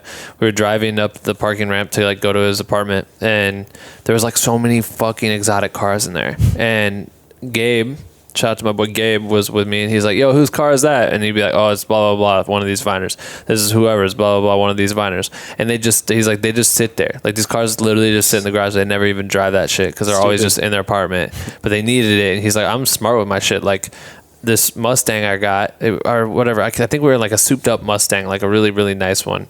He's like, I got it in a brand deal. Like they literally gave me the car. Yeah, Ford did some Plus crazy paid shit. him. Plus paid him, and he got to keep the fucking car. He's like, so I got this car in a brand deal. I didn't go buy it. Like I didn't have to go buy it. I just got it. I'm like, that shit God. is smart. It was like a scenario like that. I don't remember. Yeah, he what it was one of the. I mean, he was like one of the OG. Like he would make really good shit. Like I remember when you downloaded the app, they would feed you like a few videos. Yeah. Like Nicholas McGallis, like that was one creator who had like this gummy rap. I don't know if you remember it, but No. like it was like the first thing everyone saw when you downloaded the app. Okay. Like it was like the video. Yeah. And I remember Rudy's was like one of the first That's crazy. ones. And so he made like really good stuff, and like he was really smart with it. I remember Super smart. I remember like the first time I was ever in contact with him, probably the only time if I think about it, but it was about like a brand thing, and he was like, hey, let's all kind of collab. It was like in this group chat thing on like an app called Kick, whatever, and like yeah, I remember Kick. he just got a bunch of random like Viners kicks. So I was like, damn, like Rudy hit me up, but there was a lot of other people, and he was like, let's all collab with each other, and it was like secretly a brand deal, like thing. That's And he was dope. like, just use this hashtag at the end of your post. But he, like, because of him and like that whole brand deal, which was kind of ran through him, like he got me in touch. I was able to get in touch with other creators too. Right, that's sick. But he was making a shitload of money off that, I'm sure. I bet. Yeah. Dumb money. Like these motherfuckers' apartments like cost tens a of lot. thousands of dollars. Tens of thousands of dollars. These people like for one deal, and you could do multiple in a month. Dude, we tried to. I wonder if I can talk about this shit.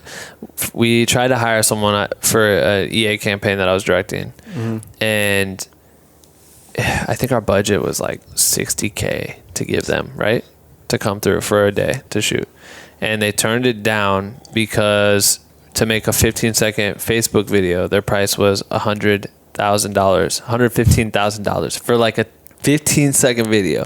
And we were like asking for Snapchat, Instagram, blah, blah, blah, all this stuff we wanted included. And the video was going to do really well for them on multiple levels as far as acting goes. But they're like, nah, like, yeah, we don't do that shit because we get 115 for this shit. Jesus. And Just for imagine, one. like, even you, but like any person who makes video in the group, like what you would do for $100,000 for one video, right? Bro, that's a fucking ridiculous salary Oh my in my state, where I'm from. I mean, like, anywhere even in here, America, yeah, right? you'll be okay with 100K. You know what I mean? Like, Yeah, but for one video, like just think about like the camera you can rent, the where you can shoot, like the location, like the actors you can get, the car you could rent for the day. Like imagine if that was just like your music video budget. dude, it's Like, dumb.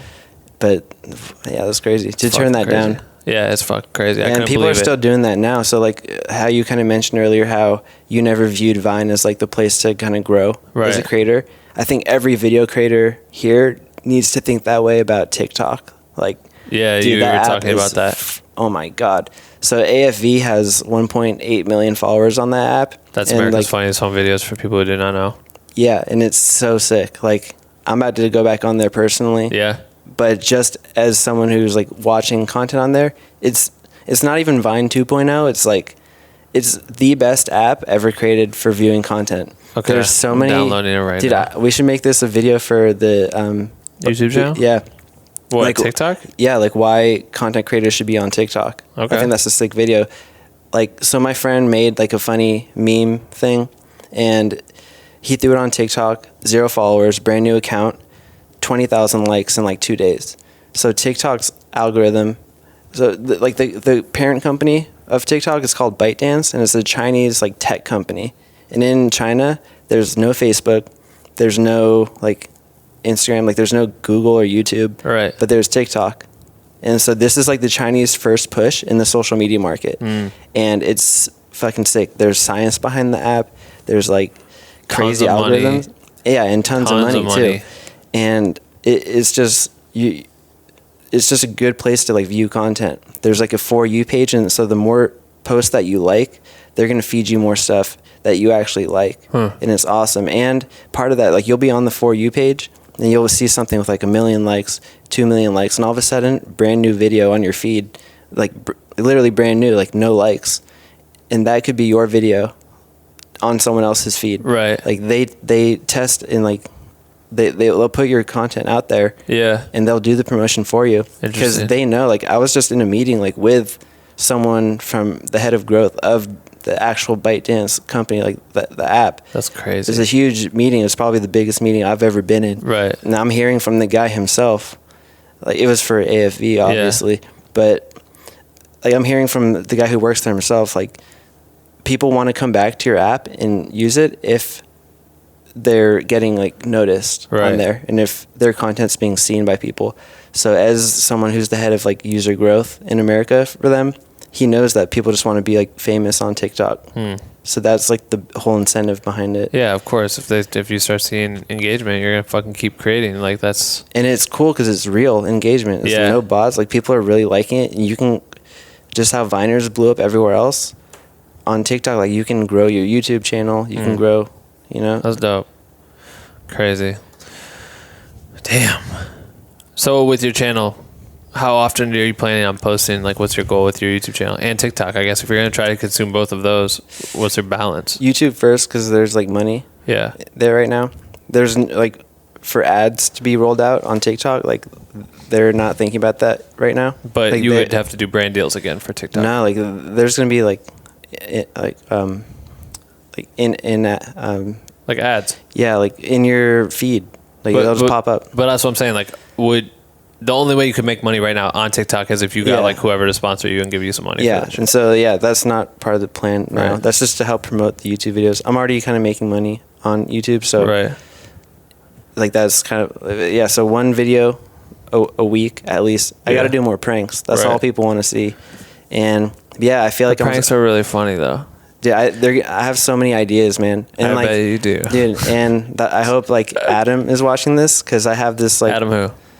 DeGrosse. Okay. Yeah. DeGrosse. Yeah. Yeah, dude. I have just Post Malone prank. I have Post Malone prank. There we go. I mean, I'll just say it because no one's done it yet. Like, I'm gonna pick. Don't say it. No, don't. I don't know. You're gonna give a tell. You're gonna fuck. say what the prank is. Yeah. But is the prank funny if it happens? Like, it needs to happen. Like, if Adam organizes it where you're gonna prank Post Malone. Oh no, I'm not gonna. Prank Oh, him. okay, I Yeah, gotcha. I'm just gonna like pick up girls like using Post Malone lyrics, like dude. And I have a girl who's gonna like pick up guys. Like, Yeah. we're just gonna go up to people and just say shit like, "Congratulations," and they'll be like, "What are you talking about?" Like, damn, you look like you worked so hard, you forgot how to vacation, huh? And then they'll be like, "What the fuck?" And then they'll be like, "Say, can I get your number?" But just flip it, fucking and then funny. yeah, just shit like that. Like, You should always be drinking Bud Light. That's all he drinks. I'll do the whole face tie, I'll do the cig, everything. Oh my God. I'm gonna do the full look, and so Yeah. if the Post Malone like one pops up, but I'm sure as you've seen like with Beyonce and Jay-Z, like their fan base is so in love with them. Like if I mean I wouldn't do it with Jay-Z, but if someone did that, like picking up girls with Jay-Z lyrics. Just that's funny Dude, as fuck. their fan base is gonna love it. It's like good, it's good-hearted content. Dude, I know 𝐅𝐀𝐕𝐎𝐑𝐈𝐓𝐄 𝐂𝐚𝐬 does some good Jay-Z impersonations. Oh, yeah? That'd be sick if I can get him. That'd be funny. Yeah, but the strategy behind that is like their fan base is gonna love it. They're all gonna flock to me. They're gonna wait for part 2. Right. So I could do like Post Malone lyrics. I mean, Part people 1. have done this stuff, but like this is like one trend that like people aren't doing right now. Yeah. So I'm gonna do it with Post Malone, like Billie Eilish. You should do like fucking or not 21 Savage. Who the fuck fuck's that? I'm trying to think of who it is. Lil Windex? No. Damn it. You know Lil Windex? No. There's just some meme rapper like Lil Windex. Like Oh, yeah. The fucking spray bottle, like the glass cleaner. His whole persona is Lil Windex, but he's like it's funny. You should He's do good. like Lil Pump and then just walk up to a girl and say like, hey, you want to come over for a Lil Pump? Lil Pump prank? I like that, dude. That's a funny title, Lil Pump prank. Lil Pump. I don't know. See, this is what I'm talking about. This shit's funny as fuck. I'll watch all this shit. I'm gonna pick up girls as like, and I'm gonna do the whole costume too. Can you talk about the video that you're gonna drop next? Are you gonna drop the one next that you? The construction one? Yeah, construction. Yeah. Do Yeah, you it'll think be that'll be soon. done by this? This won't come out for like 2 more weeks, maybe. Yeah. Okay, talk about It might be. Tell people. till then. Yeah, it's just like a fake construction worker in Los Angeles, and like, yeah, we fucked with some people. But it was because it was rained raining. So it was raining. yeah. He hits me up. He's like, "Yo, I want you to be in this video for like 1 second or whatever." And I was like, "Okay." Yeah, he has a little cameo. I got a little cameo. The Black with No Cream hoodie has a cameo. You blurred out my face, but Cop that merch. yeah, cop that merch. Link please. in bio. Shop BWNC.com. It rained in LA. Rarely it rains here, and so he's like, "Yo, it just rained, so I'm gonna make this video where I'm like a construction worker and I have to like clean up the water." And all, but like budgets are cut in LA, so all I have is like a mop and a sponge. And a sponge. So he's like, didn't you go to like Wendy's or something like that? Went to KFC. KFC. Yeah, I just walked in there with like a fucking orange vest, and then you just go up to the person in the front and be like, "I just got a call, and like someone called the 𝐻2O department, and they said there's like leaks. People came in and like spilled their 10-piece, and then they're just like, no, someone called, someone slipped." I'm like, "Yeah," and then I'm like, The it's so 𝐻2O funny. department, yo. Dude, they're so confusing, but you just sound official. Yeah. and like you're wearing a vest, and then Someone called and spilled their 10-piece, yo. Like that's such a fucking iconic line. And then people were like, "Oh, someone called," and then they would always say, "Someone called," and then I'd be like, "I'm here." And I'm holding a fucking bucket, and I have a mop. Like they don't have like their job isn't to clean up a fucking mess. So if someone spills that shit, like they're gonna send the city of Los Angeles is gonna send a guy to clean up your 10-piece nugget that fell. And then they're always just like, "Well, things are fine now." And dude, but at Oh my I think it was God. Dunkin' Donuts, and like they're like, "Oh, no one's slipping in here, but I think if you go in the parking garage, people are slipping." I'm like, "Oh, where's the garage?" And they fucking walked me to the garage. I think people are slipping. Dude, then I walked over there, and then I just got B-roll of like me actually cleaning up the In mess. the garage? Yeah, so like I wanted to not just be a prank, like I wanted to kind of incorporate other elements. So it's also like part documentary of a construction worker, I guess, whose budget got cut from like the government, from the government shutdown. Man, that shit's gonna be funny as fuck. I think that's gonna be great. Thanks. What are your other goals leading up here? I mean, I feel like we covered this. A good interview. Yeah, thanks. Yeah, We talked about a lot of good shit. I think another main goal, like for me, like I'm very passionate about the group. Yes. I want it to blow up, dude. I mean, we've been in touch for 2 years now, and like we still haven't even worked on anything yet together. I know that's what's Like, fucked up. yeah, It's like- we're at the cuff. Like it was important for me to establish a space. You know Yeah. what I mean? Now that we have the space, it's like the beginning stages, but it's also organization. Like, Yeah, and I guess it just goes back to like people, you know, like even like what you said with Mars, like people always view success as like overnight, and like people, until they do it themselves, like they don't ever see like all the work that goes behind it or whatever. So No. I mean, just with the Black with No Cream Patreon page, like it is in no way even covering all your bills like right now. not, like, not even half. Yeah, not even not close. even close to half. And that's just like one small thing, but like the Patreon is still pretty successful. We got like 50 Yeah, members, it's like which 50 is people fucking helping dope. out. It's fucking but awesome. but that was an idea we had like even 2 years ago, and like we haven't even really gone full force into that yet. So hopefully people will see the Patreon like one day and like, feel like, damn, it's doing really good, and they might think of that as like an overnight thing. But we've been putting thoughts and like ideas into that for so long. Yeah. And so like that's a huge goal of mine too, not just to get the Patreon members for the group. Like I want our videos and tutorials to be seen. Like I really want to help people out with this stuff. Right. Like some of the views, and like another company I worked for was PETA, the animal rights organization. Oh, cool. And so like those views on those videos like actually kind of meant something compared Right. to, you know, like That's not, interesting as fuck. yeah, so like AFV, like my biggest video on their Facebook page is maybe 20 million views. But my video for PETA, which has 20 million views, just like one video, I can see like an actual impact that it made in like people's lives. Yeah. Like that video specifically was about like wearing wool, and it was like really random that it blew up, but people were like vowed to never wear wool again because it's an animal product from sheep, and they saw how like the sheep were being treated, right? Like undercover like investigation footage. And dude, like being a video editor there was crazy. Like Fuck. the raw unedited shit I had to watch for so long. But that was the first company that took a bet on a kid with no college degree. Was this like during the Vine era? Yeah, Vine was still a thing at the time. Wow. So that was like the first company that really took a chance on me, and they hired me, and like I love that. I killed it, dude. Views with like a there's importance behind the views. You know what I mean? Yeah, I mean the company is very like, you know, people have their own thoughts about it, Right. but I think they should look into it more and like Yeah. make their own decision, an informed decision.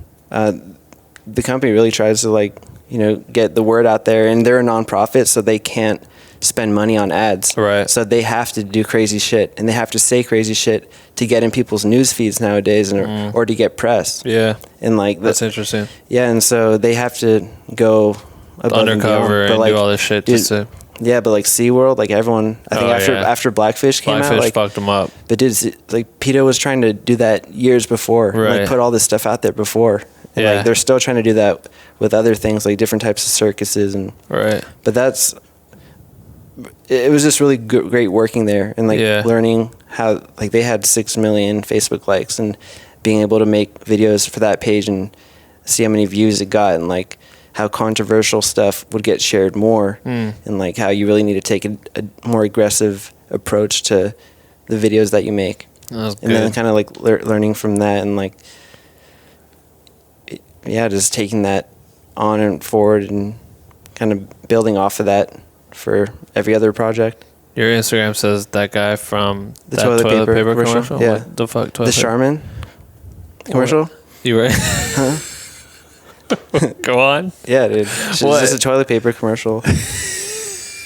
You never seen it, dude? That was like I my don't claim to think so. fame, yeah. Really? Yeah. Was it like a legitimate commercial or a Vine video? No, this is legit. What, Yeah. you just acted in it?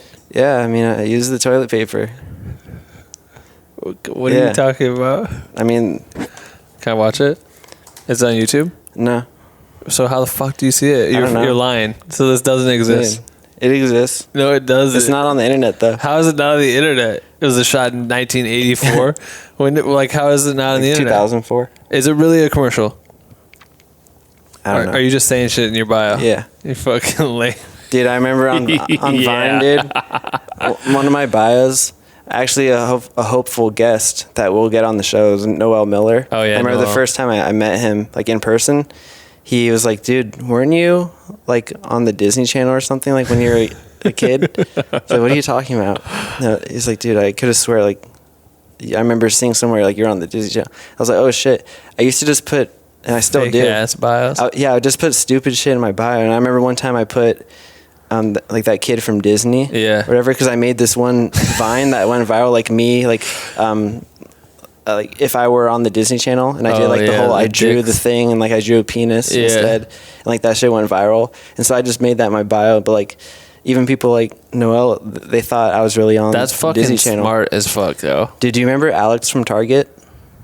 I think. He was on like the Ellen DeGeneres show. He was just some guy that worked at Target, and he was wearing red, and someone snapped a picture of him as he was scanning their groceries or whatever, and people thought he was so hot.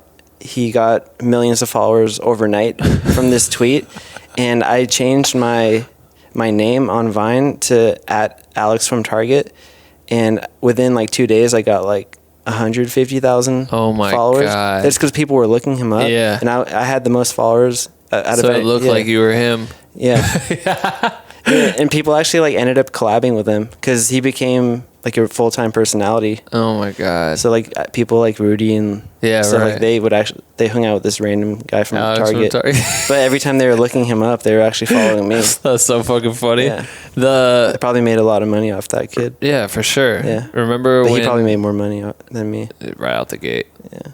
He got that Target brand deal. Remember the dude that got arrested in his mugshot? Like everyone thought he was really hot, and they just loved this guy that was in prison. Yeah, and the light skin. Yeah, he's just like killed it. Everyone talked about that. The internet is so fucking stupid. I remember seeing like there's like an article about a profile view of him, like just a different angle, and it was like, like your internet bae isn't as sexy as you thought it was.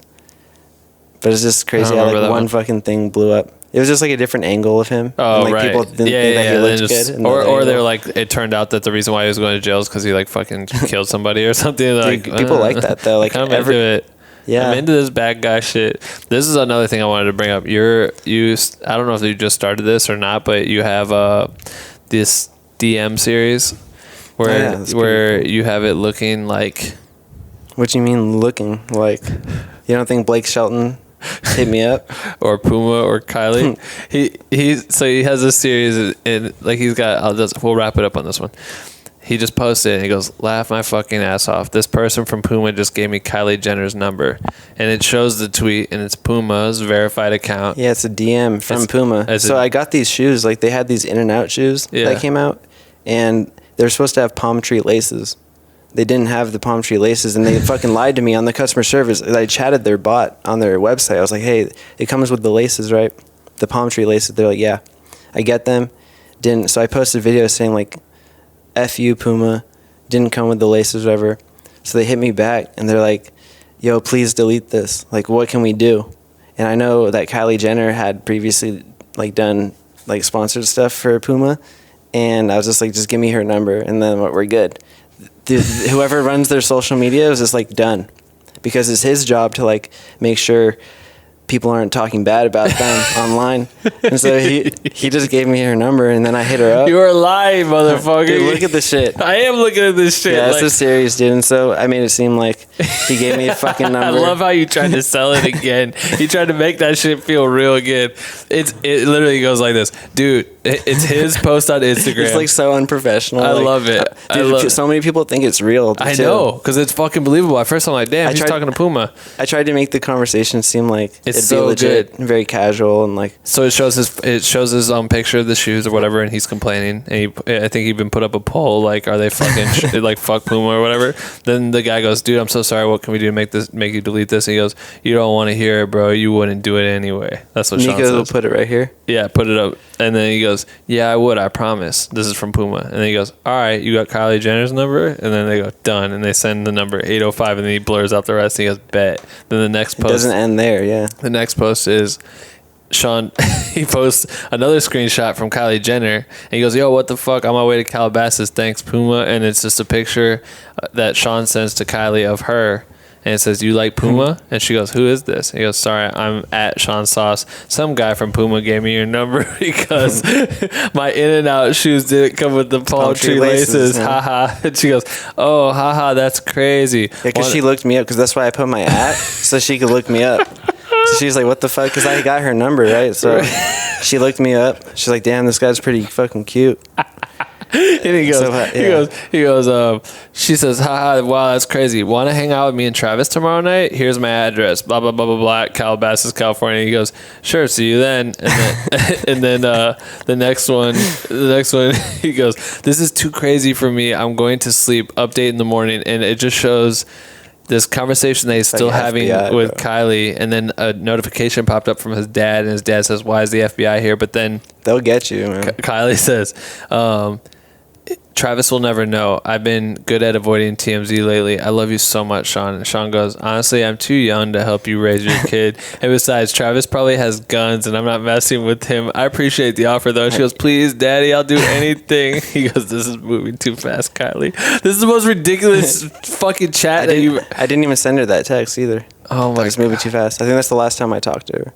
You said update. I left her on read, and then it just shows a message that you never opened. And from her, she's saying, "Don't worry, Sean. Kim knows lawyers. We got you now. Stop changing the subject. I want another baby." You know, Kim's becoming a lawyer now. Yeah, I saw that. Yeah, it's crazy. Why the fuck is she doing that? Dude, everyone's like, "Oh, you guys are forgetting like her dad's the biggest lawyer of all time, like on the Dream." Nobody forgot that. No one forgot that. Everyone just thinks it's weird that Kim wants to be a lawyer. Yeah. Like, she has all the money she wants. What does she need to fucking go be in court for and shit? I mean, I guess it's like a passion thing. She just wants to do it to go to Sean's Instagram and look. And just click on DMs and this shit. It's a highlight. Please do more. It's one of the highlights. Yeah, I might turn it into a YouTube series. That would be really funny. Yeah, because there's like a YouTube series that I've seen. It's like they'll like text. That's kind of how I got the idea. Like they'll text their crush, like Post Malone lyrics. Oh yeah. And so it's like doing like I just want to incorporate like a prank element. And, like, I think it's do great. that to people. It's funny too because you just like showed up one night to when me and Dave were here working. You just like showed up and he brought this big ass Ziploc bag and he was like, "Hey, Kush. Dave, will you take pictures of me with this like bag of Kush?" And he like ran outside and like found like a bunch of grass and just stuffed this massive bag and then he just posted up. Check like, it out, man. Oh, comment Kush on my photo for a follow back. Yeah, there you go. Yeah, but shout out to Dave, man. Like he's first of all so talented. And like he's down to like make stuff with me, which is really cool. And like Dave's a beast. It's just he, like working with creatives and like collaborating with people from the group, whether it was Dave or imagine if he never hit you up. First of all, like imagine if someone else. But just working with people in the group and kind of with Dave specifically, like how him and like how he brings ideas like to life and how he is behind the lens, like dude. I think it's so cool, and like I'm gonna shoot my stuff going on from now like differently, just from seeing how he shot stuff like once or twice, kind of seeing how he moves with like the Ronin. Yeah, and man, that's dope. Would you be down to work with other creatives? Oh, in the group? Yeah, dude. If anyone wants to shoot a prank video or anything, like, dude. So my YouTube channel has like 60K right now.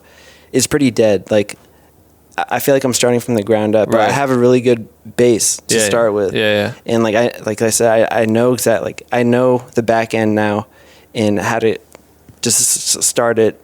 Yeah, you're gonna hammer the nail. It's gonna be crazy. Like I don't even know how to like get all of it out there like verbally. But if anyone in the group wants to, in LA, you guys want to make some videos, you guys want to help shoot. If you guys have ideas and you guys want to be in video too. Like my YouTube channel is just going to be a place where we're just going to throw stuff out and like I know they're going to do well eventually. Like I just need to stay patient and like keep coming up with good stuff, keep putting it out there and be consistent with it. But eventually like my page is just going to be, like popping again. And I want it to just be a place where I can like collaborate with people in the group, whether they're just shooting it or. How can they get a hold of you? DMs? Yeah, DM. Okay. Tight. Well, shit. This is dope. I like this podcast. This is a good one. Yeah, man, it's different, and like I think social media is something that's really, something that everyone kind of thinks about. So and, like, crucial. Puts it in. Yeah, if anyone else ever has like other questions, like, shit, that sucks. Hit me up. I mean, there's so much like different layers to it. And, like, there is. It never ends. If people want to find you, where can they find you, or what do you want them to pay attention to? Yeah, just check. I hear a crackhead outside yelling. Yeah, I wonder if that's getting picked up. But just hit me up on Instagram. Like I'm probably on there. So it's SeanSauce on Instagram and then SeanSauce TV on YouTube. On YouTube and Twitter, yeah. And Twitter. My Twitter is like hella verified, so you guys can like look up SeanSauce. There you go. That's tight. Are you verified on there yet? No, motherfucker. Dude, we're gonna get Ben verified. Please. And, like, yeah. Just so I can get a hold of other people for the podcast. It's way easier to stick out in DMs. There's many reasons why you need to be verified. Right. I know. Okay, cool. So if people got this far in the podcast, I always let my guests pick a hashtag. You'll pick a hashtag, and then what I'll tell you to do, listener, is if you made it this far, so me and Sean know, go to Sean's Instagram, whatever his last post is when you're listening to this, go there and comment the hashtag he's about to say and tag me at BenRealVS so I know that you made it this far. Yeah. Do hashtag YOLT, YOLT. You only live twice. Because, like reincarnation's real. Okay. And, like, we've already came back to life.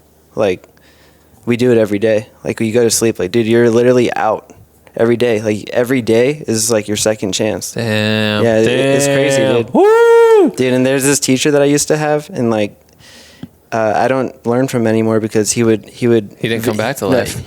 He would visit you in your dreams, man. What? Like, you would learn from him, and he was online too, but, like, you would meet him in your dreams, and you'd see stories of like other people who would follow him. Like, it was just a YouTube channel, and, like, he would have a blog and stuff, but there's other people who studied from him. It was really deep. I'm talking, like, crazy stuff. Like, I wouldn't sleep, no drugs, nothing. Like, this is real. Like, 36 hours of, like, no sleep, just water, and, like, harvesting energy from the sun like a fucking plant. Like, this is real, dude. I have no idea what you're talking about right now, but let's see what this channel's all about. And so, like, but this teacher who taught you how to do all this stuff and just harvest energy from the inside, and, you know, like, without food or, like, external things besides the sun. Right. But anyway, this teacher would visit you in your dreams, and he would actually try and get you to be, like, weak when he visited you so he can, like, take over. What the fuck? Yeah. Sounds like some rapey shit, bro. It's really crazy. And, like, he never visited me in my dreams, but, like, my friend who got me onto him, he's like, bro, you need to stop. And so I stopped, but I still learned enough from him that, like, hashtag YOLT, you need to treat every day. Yeah, I do like that. If there's one message you take away from this creepy, rapey guy that comes up in your dreams and steals your money and fucking touches your butt, it's YOLT, man, because that is facts. I do love that. That's tight. All right, cool. Every day, man. Hashtag YOLT. How you want to end the podcast? Let's have Nico's put up, like, a funny Vine or something. Should we just be watching it? Yeah, let's watch it for, like, 10 seconds. All right, 10 seconds. This is me fake laughing. If you're listening on audio, this is why you should be watching on YouTube. Or Patreon. All right, that's good. Is that good? Yeah. All right. That's it. Thanks, Justin Odisha, for everything. Honestly, like, I can't thank you enough. Like, some of your tutorials have, like, gotten me through, you know, really tough clients. I'm just gonna shut it off in the middle of this. Bye. Yeah. Bye. That's it for episode 6. I don't know what episode number this is, but it is 1. Shout out to SeanSauce for coming on the podcast, sharing his story, his information, all of his likeness. We really appreciate it. Follow Sean on Instagram at SeanSauce. Find his YouTube channel too. He's really fucking funny. Thank you guys for listening again. Thank you for always listening to every episode. If you're new, we appreciate it and we welcome you. So make sure you subscribe to the channel, whatever you're listening to us on, iTunes, Spotify, YouTube, what have you. And pick up some merch. Shop BWNC.com. That's our fuel right now. So appreciate that. Patreon supporters, we appreciate all of you guys. You really save the day. I know we're in the middle of a transition, but we're about to make the Patreon page really, really fucking dope. So get excited for that. When my family leaves here on Sunday, it's full-fledged Black with No Cream the next week. So we'll have it all dialed in by then and launch it soon. So yeah, all right, cool guys. We'll see you every fucking week for sure. Every Wednesday and Sunday, and a week early for my Patreon people. But we love you. Goodbye. That was me burping saying goodbye. So it might have sounded weird. Goodbye.